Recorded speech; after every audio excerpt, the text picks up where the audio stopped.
त्यांच्या खात्यावर पैसे वळते करण्यासाठी हा डिमांड ड्राफ्ट काढण्यात आला। ते निलेश उर्फ पिंका परवळे नगराध्यक्ष विक्रम मोरे यांच्यावर गुन्हा दाखल झाला पाहिजे।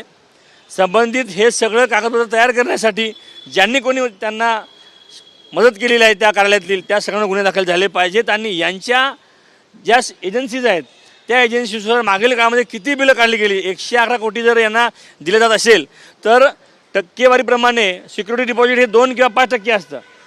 याच्या 95% म्हणजे जवळपास 1000 कोटीची बिलं यांना दिली असतील। मागच्या काळामध्ये 1000 कोटीची बिलं दिली असतील म्हणून यांना 5 कोटी रक्कम अदा करण्याचं हे डिमांड ड्राफ्ट आहे। त्यामुळं 1000 ते 1100-1200 कोटीची बिलं काढली गेली ती कुठल्या कामावर काढली गेली कुठली कामं झाली हा प्रश्न यामध्ये निश्चितपणे येतो। हा तांत्रिक प्रश्न आहे। 111 कोटी जर सरकार यांना शासन यांना द्यायला निघालेलं आहे तर मग या 111 कोटी डिपॉझिट रकमेच्या बदल्यात 95% जी रक्कम होते जवळपास 1000-1200 कोटीची ती 1200 कोटीची बिलं या ओवी कंस्ट्रक्शन असेल किंवा संबंधित त्यांच्या ज्या इतर एजन्सी आहेत त्यांच्यावर काढली गेली ती कुठली कामं होती ती बिलं कधी काढली गेली कारण ही काढलेल्या बिलांचा जो उरलेली रक्कम असते सिक्युरिटी डिपॉझिट त्याची ही रक्कम आहे। याचा अर्थ असा आहे की आधीच ही बिलं 1000-1200 कोटीची बिलं काढली गेलेली आहेत।